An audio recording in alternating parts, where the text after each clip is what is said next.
আমরা বয়ান করে থাকি, কুনতুম খায়রা উম্মাতিন উখরিজাত লিন-নাস তা'মুরুনা বিল মা'রুফ ওয়া তানহাউনা আনিল মুনকার। বয়ান করি ভালো, এদের উদ্দেশ্য কি? আল্লাহ রাব্বুল আলামিন বলেছেন, কুনতুম খায়রা উম্মাতিন, তোমরা শ্রেষ্ঠ উম্মত, উখরিজাত লিন-নাস, তোমাদেরকে মানুষের কল্যাণের জন্য বের করা হয়েছে।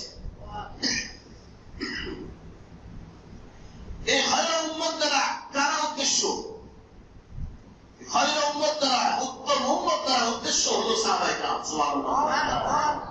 হযরত ওমর রাদিয়াল্লাহু তাআলা বলেন, আল্লাহ তাআলা যদি আনতুম খায়রা উম্মাতিন বলতেন, তোমরা আরবি ব্যাকরণ যারা জানেন তারা বুঝবেন, মানে কুনতুম না বলে যদি আনতুম বলতেন তাহলে সব মানুষ উদ্দেশ্য হতো, সারা দুনিয়ার সমস্ত উম্মত উদ্দেশ্য হতো। কিন্তু আল্লাহ রাব্বুল আলামিন তাফসীরে কিতাবের মধ্যে লিখেছেন একবারে স্পষ্ট করে, আল্লাহ কুনতুম খায়রা উম্মাতিন বলছে। এই কুনতুম দ্বারা আল্লাহ তাআলা বিশেষ করে সাহাবায়ে কেরামকে বুঝাইছে। সুবহানাল্লাহ। এই কুনতুম খায়রা উম্মাতিন উখরিজাত লিন-নাস এর দ্বারা হলো সাহাবায়ে কেরামকে বের করা হয়েছে মানুষের কল্যাণের জন্য। আমরা তো বয়ান চালাই দিই আমাদেরকে, হ্যাঁ আমরাও শ্রেষ্ঠ, বলবে যে আমরা শ্রেষ্ঠ না, হ্যাঁ আমরাও শ্রেষ্ঠ। শেষ নবীর সমস্ত উম্মতের মধ্যে শ্রেষ্ঠ হলেন সাহাবায়ে কেরাম। আমার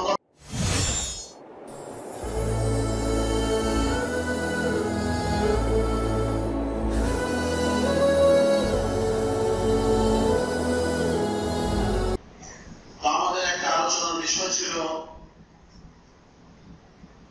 মুহররম মাস আসলেই মানুষের ধ্যান ধারণা কারবালার ইতিহাসের দিকে যায়। কারবালার ইতিহাসকে লক্ষ্য করে হুসাইনের শাহাদাত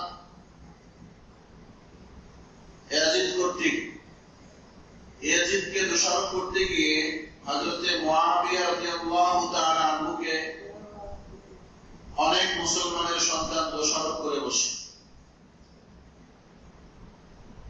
হযরত মুআবিয়া রাদিয়াল্লাহু তাআলা আনহু রাসূল আকরাম সাল্লাল্লাহু আলাইহি ওয়াসাল্লামের একজন জলিলুল কদর সাহাবী ছিলেন। এজন্য সর্বপ্রথম আমাদেরকে সাহাবা সম্পর্কে অবগত হতে হবে। সাহাবাদের মর্যাদা সম্পর্কে যদি অবগত হই, তখন কোন সাহাবা সম্পর্কে কথা বলতে গেলে আমার বিবেকে বাধা দেবে।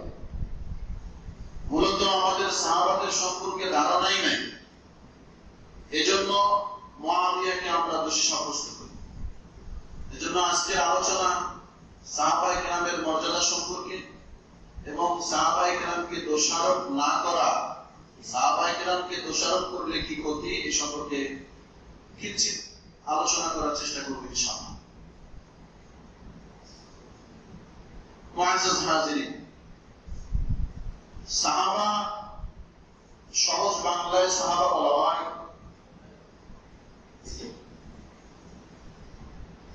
যারা রাসূল আকরাম সাল্লাল্লাহু আলাইহি ওয়াসাল্লামের সুহবত পেয়েছেন, সংস্পর্শ পেয়েছেন এবং ঈমান অবস্থায় তাদের মওত হয়েছে। যারা রাসূলের জীবদ্দশায় তার সুহবত পেয়েছেন এবং ঈমানী হালতে যাদের মওত হয়েছে, তাদেরকে পরিভাষায় কি বলা হয়? সাহাবী বলা হয়। সাহাবায়ে কেরামের মর্যাদার ব্যাপারে আল্লাহ রাব্বুল আলামিনের বিভিন্ন বাণী আল্লাহ তাআলা বিভিন্ন জায়গায় ইরশাদ করেছেন কোরআন পাকে, শুধু সাহাবায়ে কেরামকে মর্যাদা দেওয়ার জন্য। যেখানে সাহাবায়ে কেরামকে আল্লাহ রাব্বুল আলামিন নিজেই মর্যাদা দিতেছেন, সেখানে আমি আপনি সাহাবায়ে কেরামকে প্রশ্নের কাজ করায়, দোষারোপের কাজ করায় কেন তার করা? এটি কি আমার আপনার দায়িত্ব? এজন্য আল্লাহ রাব্বুল আলামিন তাদেরকে কোথায় কোথায় মর্যাদা দিয়েছেন, এগুলো আগে আমরা শুনি। রাব্বুল আলামিন সাহাবায়ে কেরামের প্রতি রাজি এবং খুশি হয়ে গেছে। আল্লাহ নিজে বলতেছেন যে সাহাবায়ে কেরামের প্রতি আল্লাহ নিজে রাজি এবং খুশি। কোথায়? আল্লাহ তাআলা বলেন লাকাদ রাদিয়াল্লাহু আনিল মুমিনিনা ইয ইউবাইয়ুনাকা তাহতা আশ-শাজারা। অবশ্যই আমি ওই সমস্ত ব্যক্তির উপর রাজি এবং খুশি যারা আপনার হাতে বায়াত গ্রহণ করেছিল গাছের তলায়। সাহাবায়ে কেরাম রাসূলের হাতে হাত রেখে গাছের নিচে বায়াত গ্রহণ করেছিলেন, ইতিহাস আপনারা জানেন। আল্লাহ তাআলা ওই বায়াতের ঘটনার দিকে ইঙ্গিত করে বলতেছেন যে যারা আপনার হাতে বায়াত গ্রহণ করেছে আমি তাদের উপর রাজি এবং খুশি হয়ে গেছি। আর কিছু লাগে, একটা আয়াতই যথেষ্ট। যাদের উপর আল্লাহ রাজি এবং খুশি, আমি নজর হুজুর তাদের উপর বেজার হয়ে তাদেরকে প্রশ্নের কাঠ করায় দাঁড় করাবো, এটার কোন সুযোগ আছে? এজন্য আল্লাহ রাব্বুল আলামিন অন্য জায়গায় বলতেছেন মুহাম্মাদুর রাসূলুল্লাহ والذين معه أشداء على الكفار رحماء بينهم। আল্লাহ বলেন মুহাম্মদ ইনি আল্লাহর রাসূল, والذين معه তার সাথীবর্গ যারা আছে, সাহাবায়ে কেরামের সিফাত, সাহাবায়ে কেরামের গুণ বর্ণনা করতেছেন আল্লাহ তাআলা। তার সাথী যারা আছে এনারা আশিদ্দা আলাল কুফার, কাফেরদের সামনে কাফেরদের মোকাবেলায় খুবই কঠোর। কুফারদের মোকাবেলায় কি কঠোর। রুহামা বাইনাহুম, তারা পরস্পরে খুবই হামদর্দি, মানে তারা পরস্পরে খুবই নরম ব্যবহার করে। কিন্তু কাফেরদের মোকাবেলা হবে তারা খুব কঠিন। আমাদের যে ভাইয়েরা হযরত মুআবিয়াকে দোষী সাব্যস্ত করে যে কি ইয়াজিদ মুআবিয়ার সন্তান, মুআবিয়া ইয়াজিদকে কেন খেলাফত দিলেন? ইয়াজিদ দোষ করেছে ঠিক, ইয়াজিদকে আপনি যা বলেন বলেন, ইয়াজিদের দোষ কি মুআবিয়াকে দোষী সাব্যস্ত করার জন্য যথেষ্ট? যদি তাই হতো হযরত নূহ আলাইহিস সালাতু ওয়াস সালামের সন্তান তো একজন কাফের ছিল, জানেন না আপনারা? আমি তো আগে বলেছিলাম হযরত নূহ আলাইহিস সালামের এক সন্তান কাফের ছিল, কেনান। এই কেনানের জন্য কি নূহ আলাইহিস সালাতু ওয়াস সালামকে দোষী সাব্যস্ত করবে? হযরত লূত আলাইহিস সালাতু ওয়াস সালামের বিবি কাফেরা ছিলেন, কাফের হয়ে গেছিল। বিবি কাফের, এই জন্য কি স্বামীকে দোষী সাব্যস্ত করবে? হযরত ইব্রাহিম আলাইহিস সালাতু ওয়াস সালামের আব্বা কাফের ছিল, ইব্রাহিমের বাপ ছিল কাফের, এজন্য কি ইব্রাহিমকে দোষী সাব্যস্ত করবে? তো ইয়াজিদের জন্য মুআবিয়াকে কেন দোষী সাব্যস্ত করবে? ছেলের জন্য বাবাকে দোষী সাব্যস্ত করা যাবে না। নবীদের ক্ষেত্রে যে ভয় আমার আপনার অন্তরের মধ্যে আছে যে না কোন নবীকে দোষী সাব্যস্ত করা যায় না, তো সাহাবায়ে কেরামের ক্ষেত্রেও এই ভয় আমার অন্তরে রাখতে হবে যে কোন সাহাবাকে দোষী সাব্যস্ত করা যাবে না।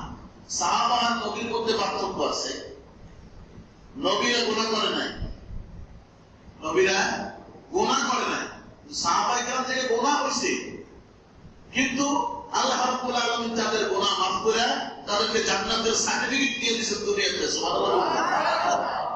তো যাদের জান্নাত ক্লিয়ার, জান্নাতের রাস্তা পরিষ্কার, তাদের ব্যাপারে আমি আপনি যাদের ব্যাপারে যাদের জান্নাতের কোনো গ্যারান্টি নাই, জাহান্নামে যাবো না জান্নাতে যাবো এটাই বলতে পারি না, তো আমি আপনি যাদের জান্নাতের সার্টিফিকেট এসে গেছে তাদের ব্যাপারে কেন প্রশ্ন তুলব, কেন আঙ্গুল উঠাবো? এই ক্ষমতা আমাকে কে দেবে?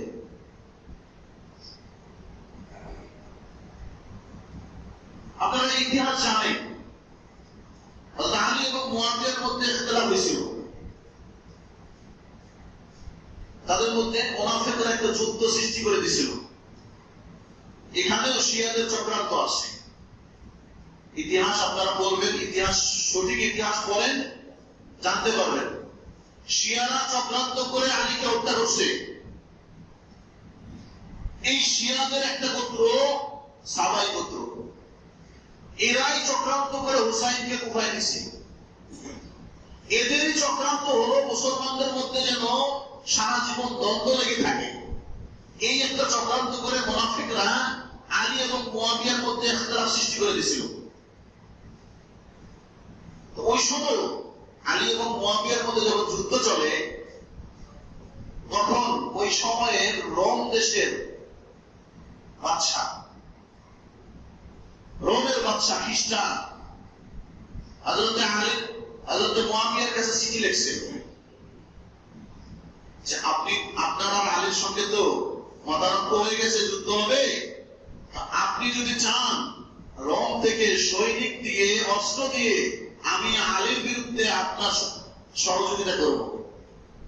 এই চিঠি লেখা কার কাছে পাঠিয়েছে? কার কাছে বলেন বলেন? হযরতে মুয়াবিয়ার কাছে। আপনাদের যে অন্তরের মধ্যে মুয়াবিয়ার ব্যাপারে একটা কালো দাগ পড়ে আছে, এটা দূর করতেছে। মুয়াবিয়ার কাছে পাঠাইছে। হযরতে মুয়াবিয়া চিঠির উত্তর কি লিখছে জানেন?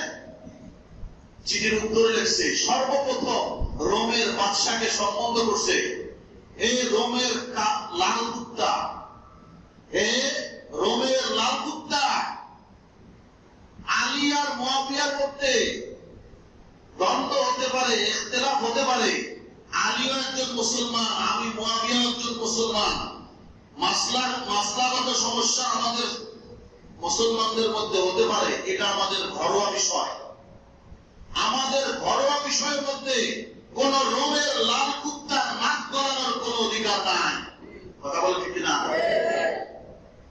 দেখেন উত্তর কি দিচ্ছে। বলছে, যদি আলীর বিরুদ্ধে কোন অস্ত্র বা সৈনিক তুমি পাঠাও, তাহলে আলীর পক্ষ নিয়ে সর্বপ্রথম তোমার বিরুদ্ধে যে অস্ত্র উঠবে সেটা আমি মুয়াবিয়ার অস্ত্র উঠবে। সুবহানাল্লাহ। এই রুহামা ও বাইনাহু, আল্লাহ তাআলা বলছেন কি, তারা কাফেরদের ব্যাপারে, কাফেরদের মোকাবিলায় খুবই কঠোর, কিন্তু তারা পরস্পরে একে অপরে কি ভাতৃত্বের বন্ধনে আবদ্ধ ছিলেন। খুবই দয়া এবং খুবই নরম ব্যবহার দেখেছে। এটা হলো রুহামা ও বাইনাহু। আল্লাহ বলতেছেন, তারাহুম রুকআন সুজ্জাদান ইয়াবতাগুনা ফাদলান মিনাল্লাহি ওয়া রিদওয়ানা। আল্লাহ বলেন, তাদেরকে আপনি দেখবেন তারা রুকু এবং সিজদা করতেছে আল্লাহর রেজামন্দি অর্জনের জন্য। সুবহানাল্লাহ। তাদেরকে আপনি দেখবেন তারা রুকু সিজদা করতেছে একমাত্র আল্লাহর রেজামন্দির জন্য, আর কারোর রেজামন্দির জন্য না। তাদের রুকু এবং সিজদার প্রশংসা করতেছেন কে? আল্লাহ। তাদের চরিত্রের প্রশংসা করলেন কে? আল্লাহ। তারপরে বলেন, সীমাহুম ফি ওজুহিহিম মিন আসারিস সুজুদ, যে তাদের চেহারার মধ্যে সিজদার চিহ্ন আপনি দেখতে পাবেন। তারা যে আল্লাহর জন্য সিজদা করেছে, এই সিজদার চিহ্ন তাদের চেহারার মধ্যে আপনি পরিলক্ষিত করতে পারবেন। তারা কাফেরদের ব্যাপারে কঠোর, পরস্পর ভাতৃত্বের বন্ধনে আবদ্ধ। তারা রুকু এবং সিজদা করে একমাত্র আল্লাহর সন্তুষ্টির জন্য। তাদের চেহারার মধ্যে সিজদার ছাপ আপনি দেখতে পারবেন। এই সাহাবায়ে কেরামের প্রশংসাগুলো করলেন কে? যে সাহাবায়ে কেরামের প্রশংসা করতেছেন স্বয়ং আল্লাহ, সেই সাহাবায়ে কেরামকে প্রশ্নের কান করায় দাঁড় করাচ্ছি আমি এবং আপনি। এটা কি ঠিক?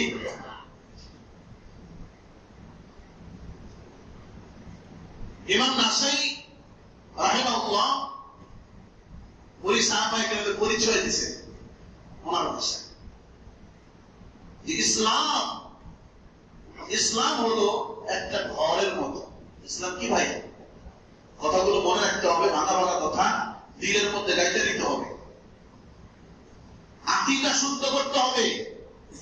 আকীদা শুদ্ধ না হলে যতই আমল করেন এই আমলের কোনো দাম নাই। সাহাবায়ে কেরামের ব্যাপারে আকীদা শুদ্ধ থাকতে হবে। ইমাম নাসাই বলেন যে ইসলামটা হলো একটা ঘর, ঘরে প্রবেশের জন্য দরজার দরকার আছে না নাই? বলে এই ইসলাম নামক ঘরে প্রবেশ করার যে দরজা আছে এই দরজা হলো সাহাবায়ে কেরাম। সুবহানাল্লাহ। আপনি দরজা ছাড়া ঘরে প্রবেশ করতে পারবেন? পারবেন? আছে, একটা সুরত আছে। দরজা ছাড়াও ঘরে প্রবেশ করার একটা সুরত আছে। কারা প্রবেশ করে? ডাকাতরা। কারা? ডাকাত।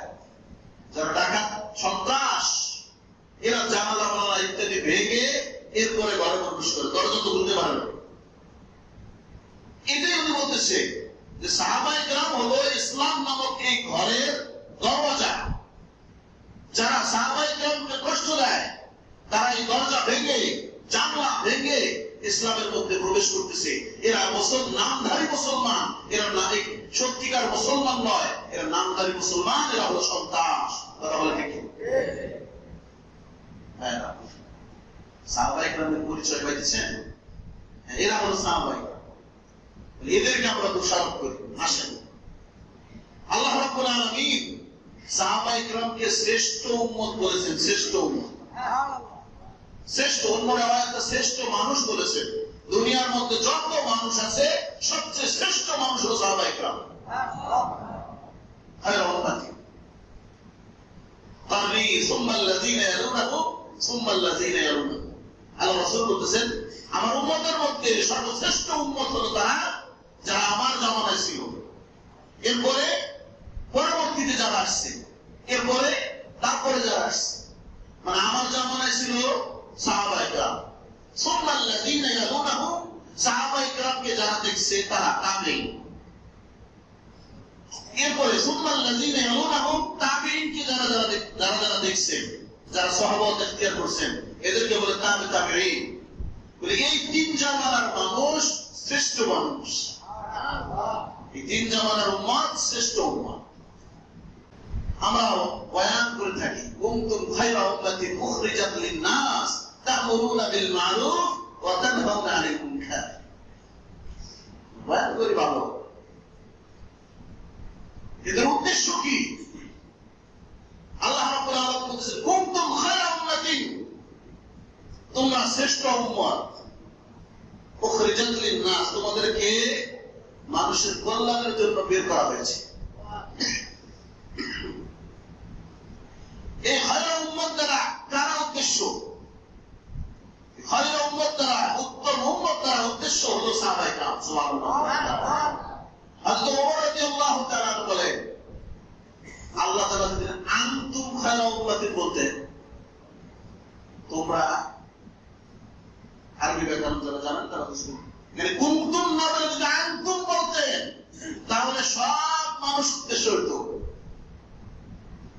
সারা দুনিয়ার সমস্ত উম্মত উদ্দেশ্য হতো।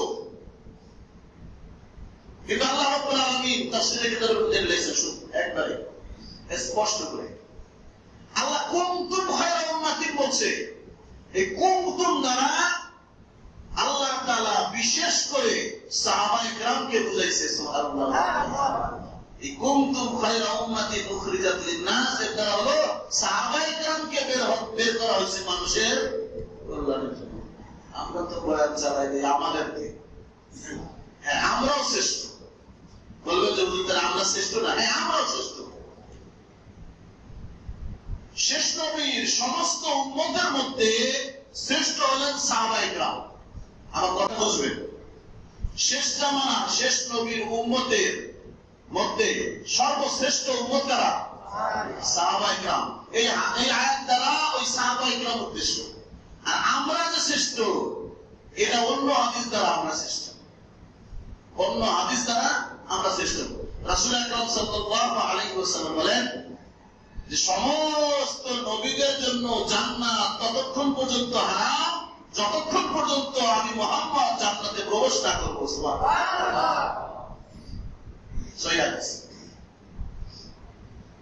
সমস্ত আম্বিয়া কেরামের জন্য জান্নাত হারাম যতক্ষণ পর্যন্ত আমি মুহাম্মদ জান্নাতে না যাব। এখানে ভুল বয়ান কিছু আসে, হয়ে যায়, সেটা হলো যে সমস্ত নবী, বনী ইসরায়েলের সমস্ত নবীদের থেকে যতক্ষণ পর্যন্ত শেষ জামানার উম্মত জান্নাতে না যাবে, ততক্ষণ পর্যন্ত বনী ইসরায়েলের নবীও নাকি জান্নাতে যাইতে পারবেন। নাউজুবিল্লাহ বলেন না, জোরে বলেন নাউজুবিল্লাহ। নবীদের সঙ্গে কোন উম্মতের তুলনা নাই।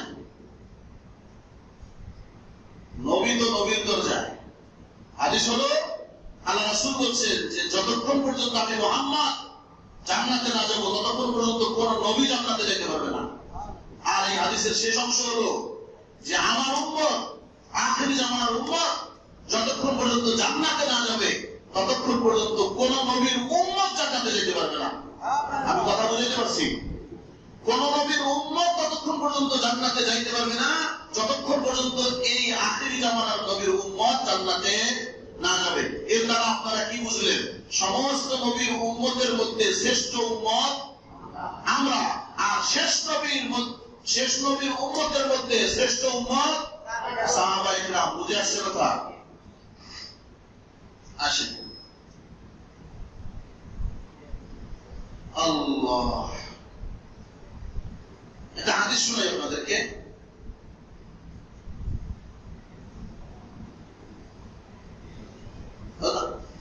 আবু হুরায়রা রাদিয়াল্লাহু তাআলা ওনার আব্বা থেকে বর্ণনা করছেন, উনি বলেন যে আমরা মাগরিবের নামাজ পড়ার জন্য রাসূলের দরবারে গেছি। মসজিদে নববীতে মাগরিবের নামাজ আদায় করেছি। আদায় করার পরে রাসূল তার হুজরাতে চলে গেছে। আমরা যারা ছিলাম আমরা পরস্পরে পরামর্শ করলাম যে আমরা ঈশার নামাজটাও রাসূলের সঙ্গে একসাথে জামাতের সহিত পড়ে এরপরে বাসায় যাব।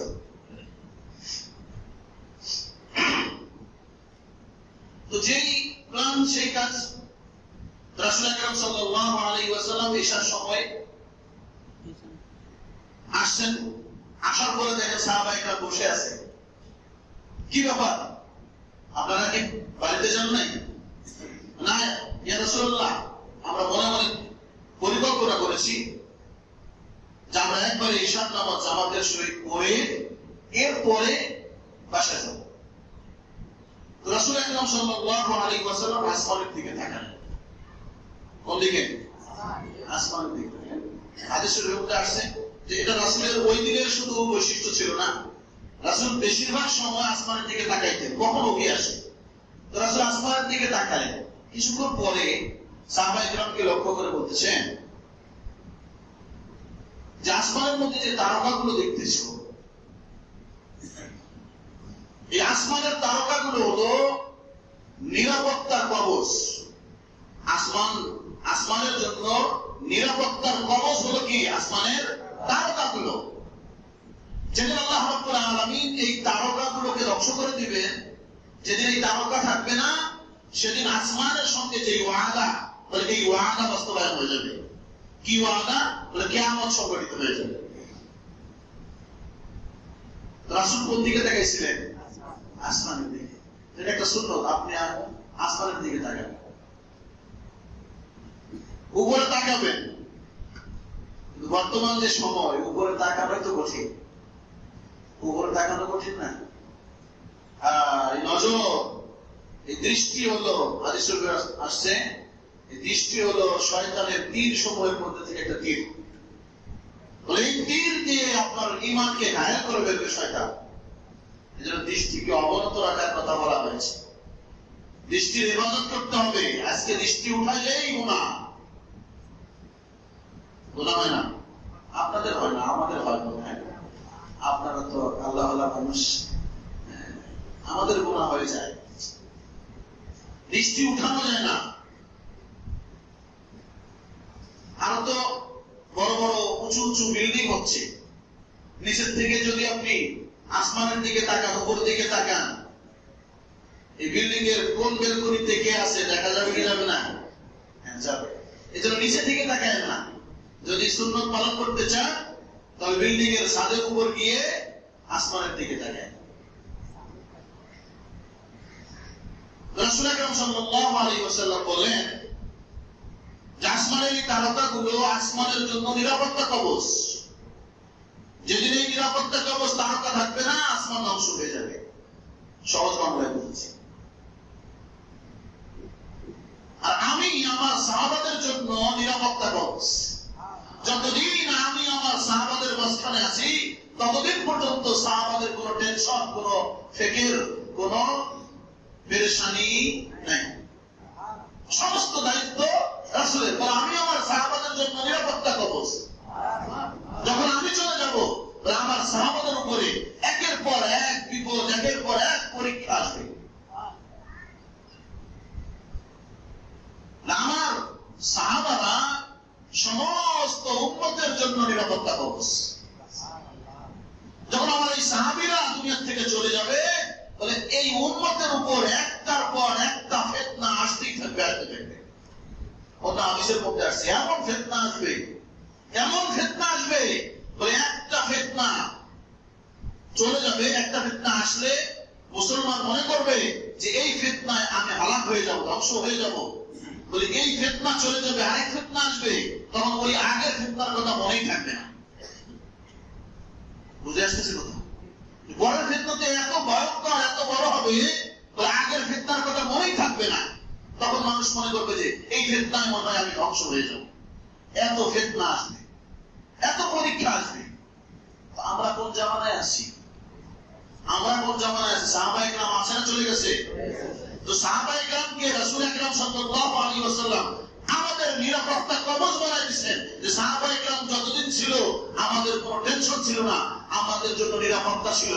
সাহাবায়ে কেরাম চলে গেছে, এখন আমাদের জন্য ফিতনা, ফিতনার পর ফিতনা, ফিতনার পর ফিতনা আসতেছে। এটা আপনারা নিজের চোখেই দেখতেছেন, একটার পর একটা ফিতনা আসতেছে কি আসতেছে না? আসতেছে, আসবে, এভাবেই আসবে। বলে এমন ফিতনা আসতে থাকবে, বলে ফিতনার পর ফিতনা আসতে আসতে কিয়ামত সংঘটিত হয়ে যাবে। এজন্য সাহাবায়ে কেরামকে আমাদের জন্য নিরাপত্তা কবচ রাসূল বলেছেন। সেই সাহাবায়ে কেরামকে প্রশ্নের কাঠ করায় দান করাবো, এটা কি আমাদের দায়িত্ব?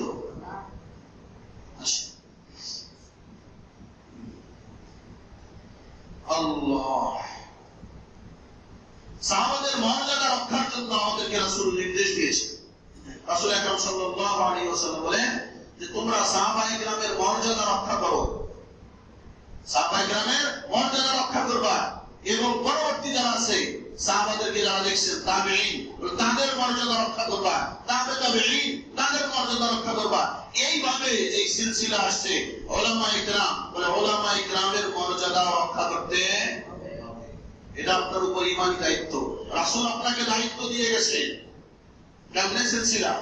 সাহাবায়ে কেরাম রাসূলকে দেখছেন, এজন্য সাহাবায়ে কেরামকে রাসূল উত্তম বলছেন। সাহাবায়ে কেরামকে যারা দেখছেন তারাও উত্তম। এইভাবে সিলসিলা আস্তে আস্তে আস্তে আস্তে উলামায়ে কেরাম পর্যন্ত আসছে। কারণ আমার উস্তাদকে আমি দেখছি, তার উস্তাদকে সে দেখছি, তার উস্তাদকে সে দেখছি। এভাবে শিখেই তো আমরা একবারে আমাদের সিলসিলা নবী পর্যন্ত গেছি। জন্য সাহাবায়ে কেরামের মর্যাদা রক্ষা করার দায়িত্ব আমাদেরকে দিয়ে দিয়েছেন রাসূল আকরাম সাল্লাল্লাহু আলাইহি ওয়াসাল্লাম।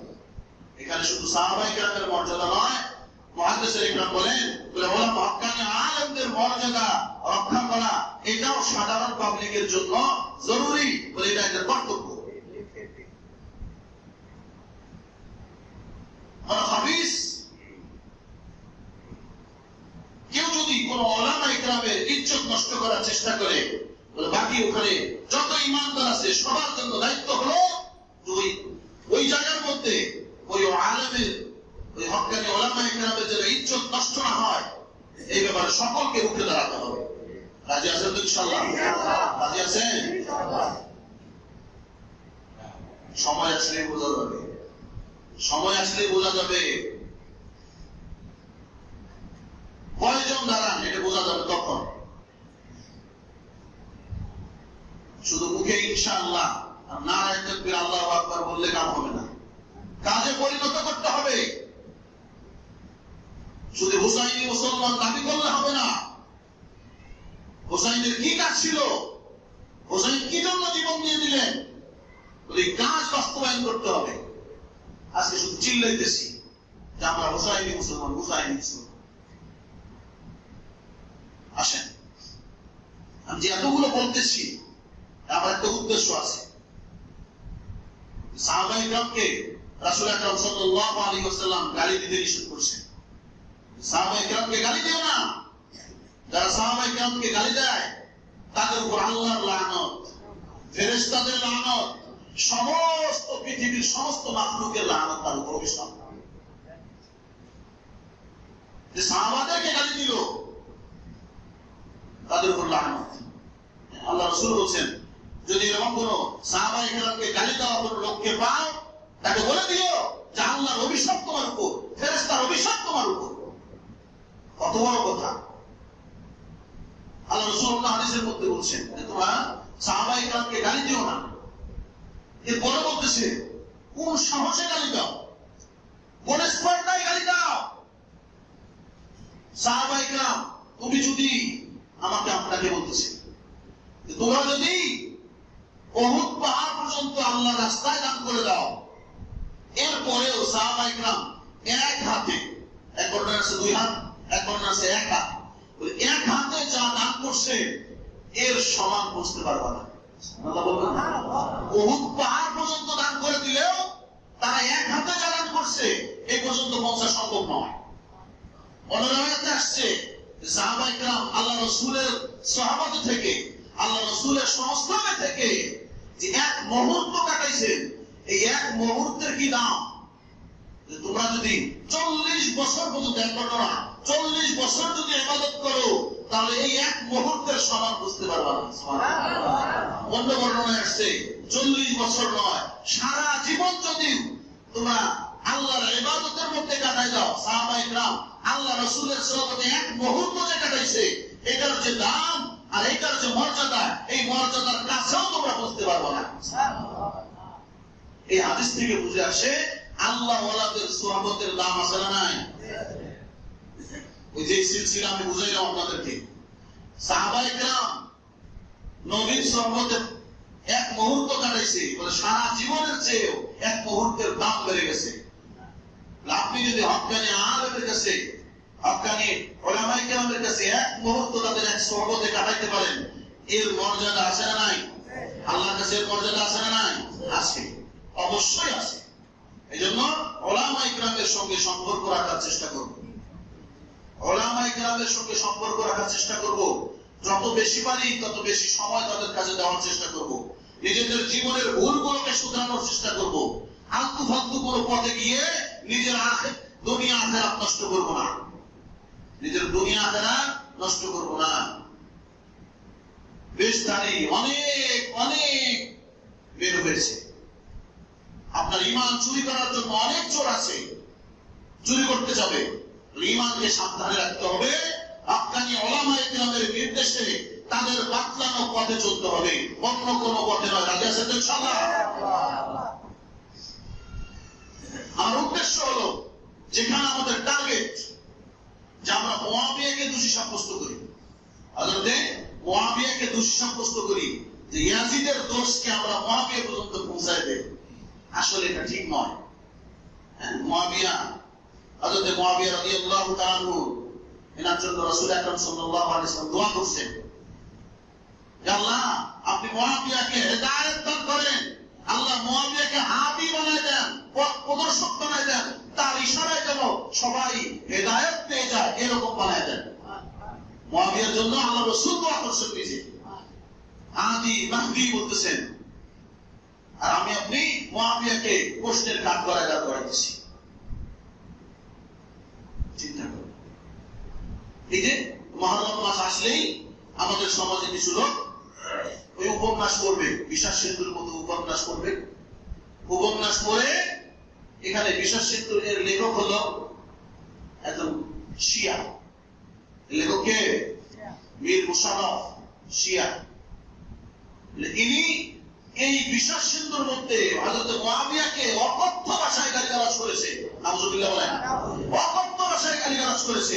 আর আমাদের মুসলমানেরা এই বিশ্বাস সিন্ধু নামক এই সমস্ত উপন্যাস পড়ে, মুআবিয়ার এই দোষগুলো পড়ে, সাজানো গল্পগুলো পড়ে চোখ থেকে পানি ফেলায়, বুক ভিজায়, বানোয়াট কিছু কথাবার্তা বলে। মুআবিয়াকে দোষী সাব্যস্ত করা যাবে, মুআবিয়াকে দোষী সাব্যস্ত করা যাবে না। কেন? রাসূল আকরাম সাল্লাল্লাহু আলাইহি ওয়াসাল্লামের কাছে মুআবিয়ার আব্বা হযরত আবু সুফিয়ান রাদিয়াল্লাহু তাআলা আনহু, আবু সুফিয়ান নাম শুনছেন না? হ্যাঁ, আবু সুফিয়ান হলো মুআবিয়ার বাপ। আবু সুফিয়ান হলো রাসূল আকরাম সাল্লাল্লাহু আলাইহি ওয়াসাল্লামের শ্বশুর। রাসূলের কি শ্বশুর? তাহলে মুআবিয়া রাসূলের কি লাগে? হ্যাঁ, বুঝেন? বলেন তো দেখি, রাসূলের কোন বিবির বাপ ছিলেন আবু সুফিয়ান? নাম কি বলতে পারেন? অনেক তো ওয়াজ শুনেন, ওয়াজ তো শুনতে শুনতে পুরা হয়ে গেছে। রাসূলের কোন বিবি, তার নাম কি? আবু সুফিয়ানের মেয়ে কে ছিল? বলেন দেখি, মনে নেই? আমি বলছিলাম একদিন উম্মে হাবিবা। মনে রাখেন? কত নামই তো মনে রাখি, কত নায়ক নায়িকার নাম মনে রাখি, হ্যাঁ, কত ক্রিকেটারের নাম মনে রাখি, ফুটবলারের নাম মনে রাখি, কি মেসি নেইমার, কত নাম মনে রাখি না? এগুলো নাম যদি মনে রাখতে পারি, তো রাসূলের বিবির নাম, আমাদের আম্মাজানের নাম, মায়ের নাম মুখস্থ রাখতে পারবো না? উম্মে হাবিবা ছিলেন আবু সুফিয়ানের মেয়ে, হযরত মুআবিয়ার বোন। আবু সুফিয়ান আসছে, ইয়া রাসূলুল্লাহ, আমার ছেলেটা আপনি তো অনেককেই রাখছেন ওহী লেখার কাজে, তো আমার ছেলে মুআবিয়াকেও একটু ওহী লেখার কাজে রাখেন। রাসূল আকরাম সাল্লাল্লাহু আলাইহি ওয়াসাল্লাম বলেন, না ঠিক আছে, আপনি বলছেন, আমি মুআবিয়াকে ওহী লেখার দায়িত্ব দিয়ে দেব। সুবহানাল্লাহ। যে ব্যক্তি ওহী লেখার কাজ করেছে, সেই ব্যক্তিকে আপনি প্রশ্নের কাঠগড়ায় দাঁড় করাইতেছেন। তাকে যদি প্রশ্নের কাঠগড়ায় দাঁড় করান, তাহলে এই কোরআন শরীফকেও প্রশ্নের কাঠগড়ায় দাঁড় করাইতে হবে, কারণ ওই ব্যক্তি তো এই ওহীগুলো লিখছে। আপনি কোন সাহসে তাকে প্রশ্নের কাঠগড়ায় দাঁড় করাচ্ছেন? মুআবিয়াকে গালি দিচ্ছে, মুআবিয়াকে মুনাফিক পর্যন্ত বলে। নাউযুবিল্লাহি মিন যালিক। একজন সাহাবীকে কিভাবে গালি দেন আপনি? এজন্য সাহাবায়ে কেরামকে গালি দেয় এমন বৈঠকেও যাওয়া যাবে না, সাহাবায়ে কেরামকে গালিও দেওয়া যাবে না, সাহাবায়ে কেরামকে গালি দেয় এমন মজলিসের নিকটেও যাওয়া যাবে না। রাজি আছেন তো ইনশাআল্লাহ? এদের ধারে কাছেও যাব না। ওহীর লেখক ছিলেন। অনেকে আবার প্রশ্ন করে, হুজুর ওহী লিখছে যে মুআবিয়া, প্রমাণ আছে নি? ভুরি ভুরি প্রমাণ আছে, আপনার লাগলে আইসেন, করে দিয়ে দেব। রাসূল আকরাম সাল্লাল্লাহু আলাইহি ওয়াসাল্লাম মুআবিয়া সম্পর্কে বলছেন, কি বলছেন দেখেন। আল্লাহ রাসূল বলছেন, সর্বপ্রথম নদী পথে, সামুদ্রিক পথে যে জিহাদ হবে, এই জিহাদের মধ্যে যারা অংশগ্রহণ করবে, আল্লাহ তাআলার কাছে তারা জান্নাত ক্রয় করে নেবে। জান্নাত তাদের জন্য ওয়াজিব হয়ে যাবে। সর্বপ্রথম নদী পথে যে জিহাদ হয়েছিল, এই জিহাদের কমান্ডার ছিলেন মুআবিয়া রাদিয়াল্লাহু তাআলা আনহু। সৈন্যদের কমান্ডার ছিলেন মুআবিয়া রাদিয়াল্লাহু তাআলা। তো যার জন্য জান্নাত ওয়াজিব হয়ে গেছে, তাকে আমরা আসামের কাঠগড়ায় নিয়ে আসতেছি। নাউযুবিল্লাহি মিন যালিক।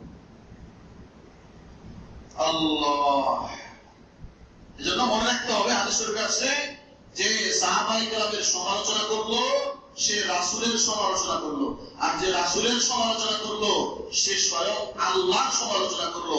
আর আল্লাহ রাব্বুল আলামিনের সমালোচনা যে করবে, হাদিসে আসছে, তার মরতে দেরি, মরাটা দেরি হতে পারে, কিন্তু আল্লাহর গজবের হাত তাকে পাকড়াও করতে দেরি করবেন না। এজন্য সমালোচনা করতে যাব না। কেন? আপনারা বলবেন কেন? বুঝেন, একটু বুঝেন। আমার কথা বলি, ছাত্র যেমন তেমন, কি বলি, ওস্তাদ যেমন তেমন, ছাত্রটা একবারে জন্মের খারাপ। ওস্তাদ যেমন তেমন, ছাত্র জন্মের খারাপ। ছাত্র যদি খারাপ হয়, ওস্তাদের প্রশংসা করলেন না, বদনাম করলেন? মানে ছাত্র খারাপ, ছাত্র খারাপ কে? ওস্তাদের যোগ্যতা নাই, ছাত্রকে করতে পারে নাই, ওস্তাদ খারাপ, এই জন্য গিয়েছে ছাত্র খারাপ আছে। তো ছাত্র সাহাবায়ে কেরামের সমালোচনা করলেন, মানে ওস্তাদ নবী আকরাম সাল্লাল্লাহু আলাইহি ওয়াসাল্লামের সমালোচনা করলেন। আর নবীকে ওস্তাদ হিসেবে পাঠাইছে কে? ওয়াইসু মুআল্লিমান, মুআল্লিম হিসেবে পাঠাইছে কে? আল্লাহ। আল্লাহ তার জাইনে শুনে পাঠায় নাই। একজন অযোগ্য শিক্ষককে পাঠাইছে না যোগ্য শিক্ষক? যোগ্য শিক্ষককে পাঠাইছে। এজন্য আল্লাহকে দোষারোপ করতে যাব না। সাহাবায়ে কেরামের সমালোচনা করলে রাসূলের সমালোচনা হয়, আর রাসূলের সমালোচনা হলে আল্লাহর সমালোচনা হয়। আল্লাহর সমালোচনা যে করবে তার ছাড় আছে? ছাড় নাই। এই জন্য মুআজ্জাজ হাজিরিন, এত বড় স্পর্ধা, এত বড় সাহস কেউ দেখাইতে যাব না। আসেন, ইবনে তাইমিয়া রাহমাতুল্লাহ আলাইহি লিখছেন মুআবিয়ার নেতৃত্ব সম্পর্কে। আমরা তো নেতৃত্ব সম্পর্কে আঙ্গুল উঠাই। ইবনে তাইমিয়া বলতেছেন আফজালুল মুলুক, যে রাসূলের পরে নেতৃত্বের যোগ্যতা যদি কারো থাকে, যার আমলে আপনার ইসলামের নেতৃত্বের মধ্যে উন্নতি সাধন হয়েছে, যে সবচেয়ে বেশি উন্নতি সাধন হয়েছে মুসলমানদের যার আমলে, যার নেতৃত্বকালে, তিনি হলেন মুআবিয়া রাদিয়াল্লাহু তাআলা। রাসূলের পরে তার মধ্যে এই যোগ্যতা ছিল। আর ইয়াজিদকে যে দায়িত্ব দিয়েছিল, ইয়াজিদের মধ্যেও এই ক্ষমতা, নেতৃত্বের যোগ্যতা ছিল। এই সব সাহাবায়ে কেরাম, সমস্ত উলামায়ে কেরাম এটা স্বীকার করেন। কিন্তু তাকওয়ার ক্ষেত্রে হুসাইন ছিলেন, তাকওয়ার ক্ষেত্রে আব্দুল্লাহ ইবনে ওমর ছিল, আব্দুল্লাহ ইবনে মাসউদ ছিল, তারপরে আব্দুর রহমান ইবনে আবু বকর ছিল। এনারা ছিলেন তাকওয়ার ক্ষেত্রে অনেক বড় বড় সাহাবী ছিলেন। কিন্তু নেতৃত্বের যোগ্যতার ক্ষেত্রে আপনার ইয়াজিদের যোগ্যতা বেশি ছিল। এজন্য সবাই কিন্তু ইয়াজিদের নেতৃত্বকে গ্রহণ করেছিল। কিন্তু কিছু কিছু সাহাবায়ে কেরাম, মক্কা এবং মদিনায় বড় বড় কিছু সাহাবায়ে কেরাম, এরা এই নেতৃত্বকে গ্রহণ করে নাই। এর মধ্যে হযরত হুসাইন রাদিয়াল্লাহু তাআলা চিন্তাধারা ছিল যে আমি যদি ইয়াজিদের হাতে বায়াত গ্রহণ করি, তাহলে বাপের সন্তান, মানে বাপের রাজনীতি ক্ষমতা যাওয়ার পরে সন্তান ক্ষমতা পাবে, এই নিয়মটা চালু হয়ে যাবে। আর এই নিয়মটা ঠিক নয়। বাপ বললে সন্তান রাজনীতি আপনার ক্ষমতায় আসবে, এটা কি না? ঠিক না। এই জন্য হুসাইন রাদিয়াল্লাহু তাআলা ইয়াজিদের সাথে বায়াত গ্রহণ করেন। আর ইয়াজিদের যে কাজগুলো করছে, কাজগুলো খারাপ। ইয়াজিদ যে কাজগুলো করেছেন, নবীর নাতিকে হত্যার হুকুম দিয়েছেন, ইতিহাস আসলে আমরা সঠিক ইতিহাসটা জানি না। এই কারণেই আমরা বিভিন্ন প্রশ্ন তুলে থাকি। আসলে মূলত আমাদের এতটুকু মনে রাখতে হবে, ইতিহাস বলার সময় নেই, এতটুকু মনে রাখতে হবে যে কি আমরা কোন সাহাবায়ে কেরামের ব্যাপারে আঙ্গুল উঠাবো না। ইনশাআল্লাহ কোন সাহাবীকে গালি দেব না। যারা সাহাবায়ে কেরামকে গালি দেয় তাদের কথা শুনবো না। যারা যেই মজলিসের মধ্যে সাহাবায়ে কেরামকে গালি দেওয়া হয়, এই মজলিসে যাব না, এর কাছেও যাব না। রাজি আছেন ইনশাআল্লাহ? শিয়ারা বলে যে যারা আমরা যে উলামায়ে কেরাম বায়াত করতেছে, বলে এরা হুসাইনের মহব্বত নাই। হুসাইনের মহব্বত, সংক্ষেপে একটা উদাহরণ দিয়ে আমি শেষ করতেছি। হুসাইনের মহব্বত নাই, হুসাইনকে ভালোবাসে না, এই জন্য হুজুররা এগুলো বলে। আমি বলবো যে আপনি ভালোবাসেন না, আওলাদে রাসূলকে আপনি ভালোবাসেন না। কেন? শিয়ারা পাঁচ পঞ্চদক বলে যে নবী, আলী, ফাতেমা, হাসান, হোসাইন, এই পাঁচজনকে তারা রাখে, যে এই পাঁচজনকে মহব্বত করতে হবে।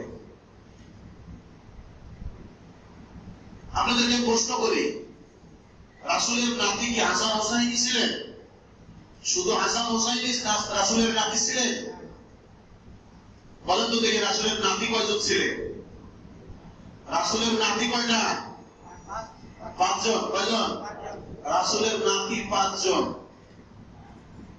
এই নাতি নাতির মানে ওই ছেলে মেয়ে আর কি, নাতি নাতির সর্বমোট ছিল 8 জন। কতজন? 8 জন। এগুলোর তো নামই জানি না, এদেরকে মহব্বত করবো কখন? শুধু হাসান আর হোসাইনকে নিয়ে বাঁচতেছি না। হাসান আর হোসাইন শুধু রাসূলের বংশের, রাসূলের তো আরো নাতি নাতনি ছিলেন, সেগুলোকে মহব্বত করি না, শুধু হাসান হোসাইন মহব্বত করি। রাসূলের কন্যা কতজন ছিলেন? 4 জন। মেয়ে কয়জন? 4 জন। জয়নব, রুকাইয়া, উম্মে কুলসুম, আরেকজন ফাতেমা। এর মধ্যে থেকে উম্মে কুলসুমের অনেক বর্ণনার মধ্যে উম্মে কুলসুমের কোনো বাচ্চা ছিল না, উম্মে কুলসুমের কোনো বাচ্চা নাই। কিন্তু জয়নবের 2 সন্তান ছিল। জয়নবের কয় সন্তান? 2 সন্তান। একজনের নাম ছিল আলী, আরেকজনের নাম ছিল উমামা। একটা ছেলে, তার নাম হলো আলী, একটা ছিল উমামা। এই উমামাকে আল্লাহ রাসূল খুবই আদর করতেন, খুবই মহব্বত করতেন। রাসূল আকরাম সাল্লাল্লাহু আলাইহি ওয়াসাল্লাম যখন সিজদায় যেতেন, এই উমামা এসে ঘাড়ে উঠত, তো রাসূল তাকে নামাজ দিত না, তাই ঘাড়ে নিয়ে সিজদার মধ্যে বসে থাকতেন। এত আদর করতেন, অথচ এই আদরের নাতনির নামই জানি না। আর রুকাইয়ার এক সন্তান ছিল আব্দুল্লাহ। রুকাইয়ার সন্তানের নাম ছিল কি? আব্দুল্লাহ। আসেন এতদূর বাদে দিলাম। ফাতেমার কি দুই সন্তান ছিল? ফাতেমার দুই সন্তানই ছিল। শুধু হাসান আর হোসাইন তো চিনি, বাকিগুলো তো নামই জানি না। ফাতেমার 5 সন্তান ছিল, 3 জন ছিল ছেলে, হাসান, হোসাইন, মুহসিন। এনার নাম মনে রাখতে আমি জিজ্ঞেস করবো, কিন্তু আগামী জুমায় জিজ্ঞেস করবো। এত মহব্বতের দাবি আপনি, দাবিদার আপনি যে হাসান হোসাইনের মহব্বত দিয়ে ভরা আপনার অন্তর, কিন্তু বাকি যে নাতি ছিল এগুলোর নামই আপনি জানেন না। হাসান, হোসাইন, আর কি মুহসিন, আর একটা নাম ছিল হলো উম্মে কুলসুম, আর একটা নাম হলো জয়নব। অতএব ফাতেমা তার 2 বোনের নামে মেয়ের নাম রাখছে, 2 বোনের নামে 2 মেয়ের নাম রেখে দিয়েছে। তো আপনি তো শুধু হাসান আর হোসাইনকে মুহররম মাস আসলে মহব্বত করেন, আর আমরা 8 জনকেই মহব্বত করি। কোনটা বেশি হলো? 2 জনকে মহব্বত করা বেশি হলো না 8 জনকে মহব্বত করা বেশি হলো? হ্যাঁ, আমরা সবাইকে মহব্বত করি, আর আপনি শুধু হাসান আর হোসাইন। তো হাসানের নামও তেমন বলে না, শুধু হোসাইন বলে, হায় হোসাইন, হায় হোসাইন। অনেক আলোচনা। এই জন্য ভাই, এই সমস্ত ধোঁকাবাজ খালিদদের খপ্পরে করা যাবে না। তারা শুধু ধোঁকা দিয়ে আপনার ঈমানটাকে চুরি করে নেওয়ার একটি চেষ্টা করতেছে। এজন্য আপনার ঈমানকে রক্ষা করতে হবে। যত ফিতনার দল আসুক, যত ফিতনা আসুক, রাসূল বলেছেন ফিতনা আসবে, ফিতনা আসবে। হাদিস শরীফের মধ্যে আসছে, অনেক লম্বা হাদিস। এই ফিতনার জামানায়ও যদি কেউ জান্নাতে যাইতে চায়, জান্নাতকে হতে চায়, তাহলে 2টা জিনিস ধরে রাখতে হবে। একটা হলো আল্লাহর উপর ঈমান আনতে হবে, আর একটা কি আখিরাতের উপর বিশ্বাস রাখতে হবে। যদি কোনো ব্যক্তি এই ফিতনার মধ্যেও আল্লাহর উপর বিশ্বাস আর আখিরাতের উপর বিশ্বাস রাখতে পারে, সে কি ঈমানে মওত মরবে। রাজি আছেন তো ইনশাআল্লাহ? হ্যাঁ, আল্লাহ তাআলা যেন আমাদের সকলকে ঈমানে মওত নসিব করে। সকল বলেন আমিন। সাহাবায়ে কেরামের সমালোচনা, সাহাবায়ে কেরামকে গালিগালাজ ইত্যাদি থেকে আমাদেরকে হেফাজত করেন। সকল বলেন আমিন। আর যারা এগুলো নিন্দনীয় কাজের মধ্যে জড়িত, আল্লাহ তাআলা তাদেরকেও হেদায়েত দান করেন। আল্লাহ তাআলা তাদেরকে সঠিক বুঝ দান করেন, তারা যেন সঠিক রাস্তায় সিরাতে মুস্তাকিমের উপর আসে। আল্লাহ তাআলা সকল বাতিল ফিরকা, আমরা সকলের জন্য দোয়া করি, সকল বাতিল ফিরকা, সমস্ত ফিরকাগুলোকে আল্লাহ তাআলা হকের উপর ওঠা সহজ করে দেন। সকল বলেন আমিন। আল্লাহ তাআলা সকলকে সঠিকটা বুঝবার আমল করতে